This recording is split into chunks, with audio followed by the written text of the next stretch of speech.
Good morning. Okay, this is going to be relevant in a minute. What's in my refrigerator? Let's look in the freezer. Wild blueberries. That's fish over here in the door. Wild blueberries. A few bags of that. As you can see, strawberries, all this organic blueberries, kale. Look at all that delicious kale goodness, all frozen kale. This is the kale that I like. And this may be part of another reason why it's a little more expensive and pricey for me to eat good, to eat well, is because if I were more organized, where I live, I can grow enough kale if I get my shit together that I wouldn't have to do all this.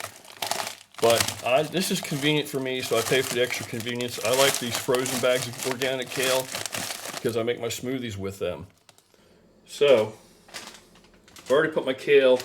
It's my morning pre-workout drink, pre-workout. First thing I have on Saturday morning before the gym. Just got up, haven't even washed my face yet. It's my kale. Okay, I've already dumped it in there, in the Vitamix. It's about how much I use. It's a good bit of kale. Now, like I was saying, I've got blueberries on top. Kale, blueberries, wild blueberries. That's these, also frozen. I'll probably put a few more in there. Add a few more. All right. Awesome antioxidant. You know what? Maybe more even. Okay.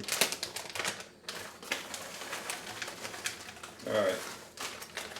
And what I was saying is, previously I used baby spinach because you can't taste the spinach. So if you don't like the taste and you think kale's bitter, use baby spinach.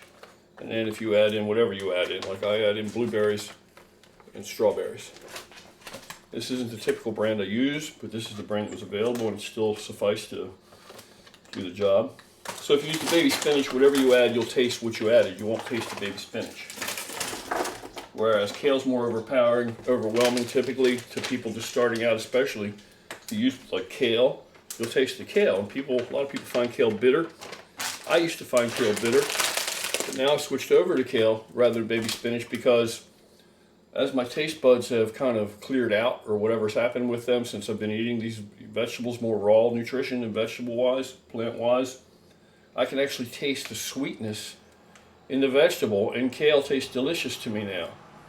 Before, it tasted very bitter. Now, it tastes delicious. So that tells me something right there. Once I got rid of a lot of the chemicals, tried to isolate and get the chemicals and most of the processed crap out of my diet, compared to what I was eating, when you start to really look at it, you eat like a typical person, you eat processed shit like the majority of your day. The majority of what you eat in a day is processed. And then you start to look at the chemicals in this crap. Anyway, so since I started to eliminate that shit, now my taste buds actually taste the sweetness in the actual vegetables, plants. So now I'm loving kale. So kale's better for you, I believe, so I switched over to kale. And the last ingredient I'm going to add today, well, other than water, a little water, is nectarine. But this will do me. This will do.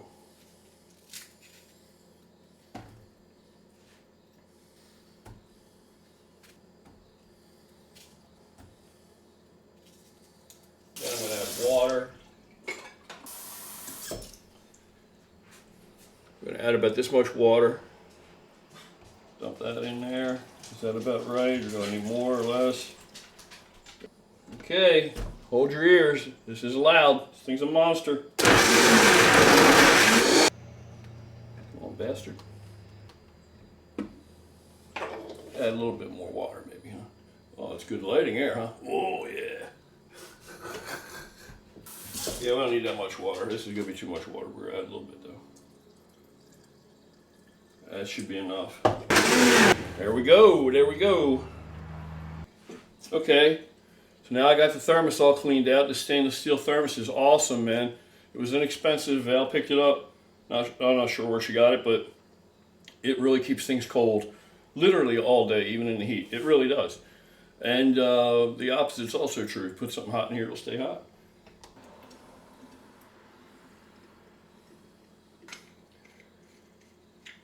And now where I go, now this goes until it's empty. Put that there. And I have this much left. So right now, this is what I drank this morning. So this is what I drink right now to get me started. I'm going to drink this, get in the shower, and we'll go from there. Now one other thing I cannot forget, gotta have that.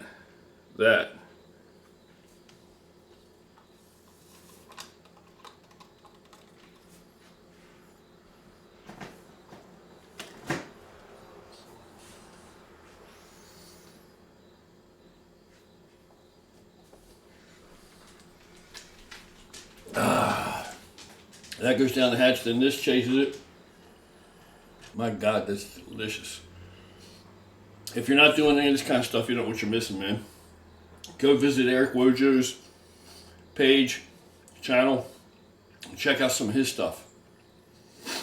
Eric Wojo is a master at all this shit. I'm a novice. But I can tell you one thing. This tastes better to me than it would have tasted a year ago.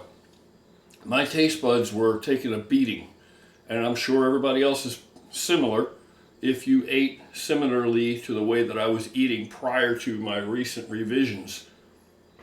My taste buds wouldn't have been able to actually appreciate this like I can now. Literally, it tastes so much more vivid and brilliant to me than it would have previously. The proof is in the pudding, as always. The kale, for instance. Too bitter for me previously. Now, not bitter at all. Not at all. So, I'm telling you, there's something to it. All right, back from the shower. Don't tell me I don't look better. Don't expect too much. I'm almost 55, for Christ's sake. Oh, God, forgive me for that. Anyway, what I drink in the mornings, like I just showed you, that consistently, you know. And I drink it throughout the day. You know what I mean? I drink what's the overflow in the morning, and then I take the rest of it in this thermos and carry it with me throughout the day and drink it whenever. Shake it up, pull off of it. Shake it up, pull off of it. But I think between that and the sport formula at two servings a day is what has actually cleared up my, made me look a little bit better. Anyway, so now it's time for pre-workout. Pre-workout. Carbolin Hydrate, which this one's my favorite version, the Hydrate. I like this one best out of all the Carbolin versions. Because the Hydrate, volume-wise, I get more of the actual Carbolin without any additive. Like electrolytes and stuff. This has electrolytes, by the way. But this one, it doesn't take up as much volume in the cup. Alright, like there's 100 grams right there. There's 100 grams of Carbolin, which is my modified carbohydrate. I'm going to go with 125 grams today. So, you know what? I'm going to go 150 because I want to get extra swole today. And I think I can manage that. If I wasn't sure, if this was excessive, I could again run my blood sugar with check it with a glucose meter before, during, and after the workout. Then I would have checked it when I first got up this morning, and I would check it before I ingested this to give me a really good idea. And at the end of the workout, that means I don't want to be totally crashed, but I want to be down kind of a lot lower. But I don't want to see it totally crash, because then I know that this was insufficient and I could have ingested more and utilized more. I used everything, so I don't want that to happen. I want to use it all, but I want to have a little bit of a padding, not excessive. Now, if I finished my blood sugar was still really high, then I'm going to get fat. I'm going to get fat because that insulin's going to shove all that into the fat cells. Because where's it going? Once I'm super saturated and full of glycogen in the muscles, where's it going to go? So that's what you want. You want to find the amount that you want to be as full as you can and hold it all, but excessive amounts are going to be stored as body fat. Just common sense. So that's the Carbolin. That's the staple, got to be in there. Then, of course, L-arginine. Well, so that's about 6 grams. We're going to go a little bit more then, because that was huge. A little bit more. I want to be around 8 or 9 grams, I guess. That's moderate for me. I think it's about good. I think I can roll with like up to 12. Beyond that, you're going to have digestibility issues. Bowel tolerance. You don't want to go there. All right, then the last thing I'm going to put in this today is going to be this Lit. I really like this because it tastes like apple cider. Of course, what's it going to taste like mixed with not so much the carbolin offending it, but this. Anything you mix with this tastes like Drano. Anyhow, I like this stuff, man. It's pretty good. It's got, if you're one of these guys that likes citrulline and beta-alanine, which I don't think is necessary. I only want it for, I'm not gonna bullshit you, I like it for the caffeine. I like it for the little bump it gives me. Anything else is just serendipity and extra if it does any good. And a half, scoop 3/4. And this is me now, my body weight, my size. And that's everything. You put in there what you want to put in there. The main thing you need the carbolin and the L-arginine. All right, everybody that keeps talking about citrulline and citrulline, beta-alanine, AKG, all these others, right?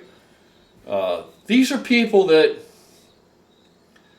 what they're doing is they're looking at the science and they're looking at the pathway on paper, and they're saying, L-arginine, that can't be it.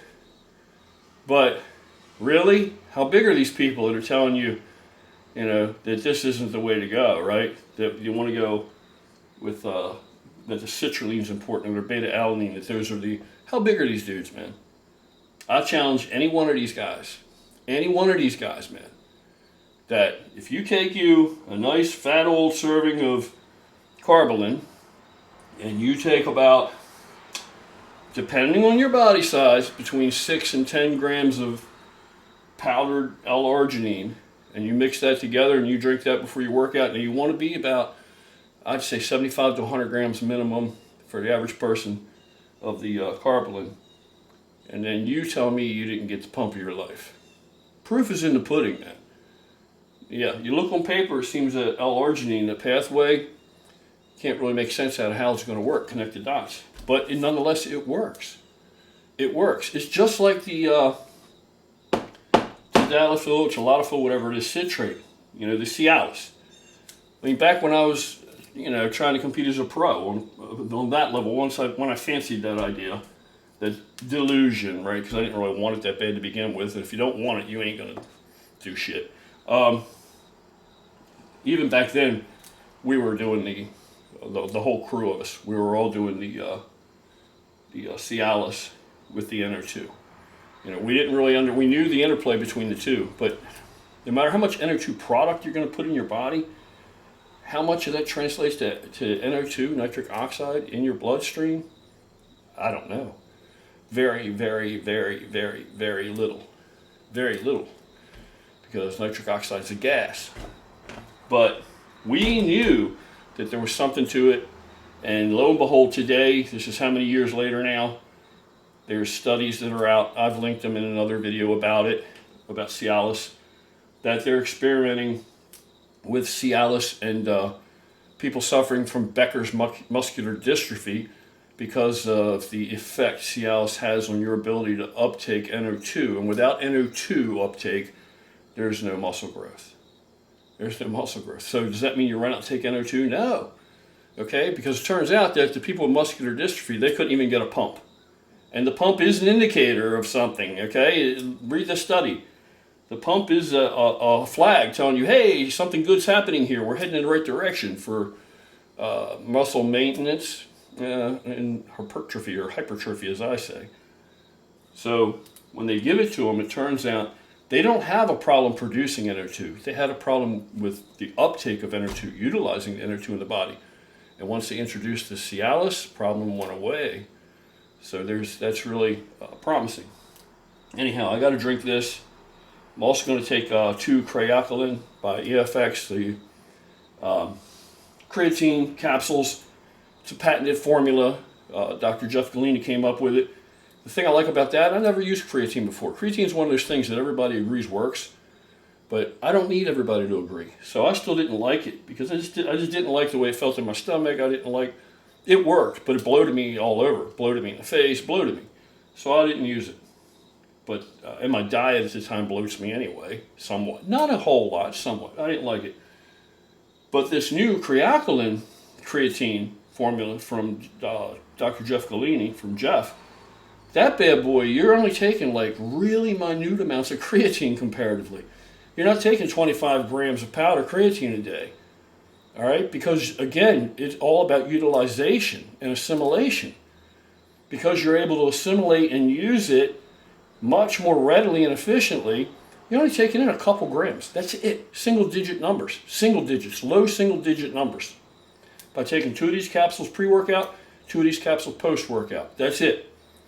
So anytime I can take less volume-wise of something, and I'm actually, the uptake is improved and the assimilation factor is greater, then what do I need the rest for? The rest is waste. So you want to reduce the actual workload on the body in all aspects. You know, it's only common sense. So that's why I use that. So let me get on with the show. And yeah, I'm not trying to look huge. I could be like this. I could be walking like this, right? Right? Like some guys do. Walk around like a lumber around and shit. Anyhow, whatever floats your boat. I'm going to get out of here. Get my shit together, drink this, and get to the gym, and I'll catch up with you guys momentarily.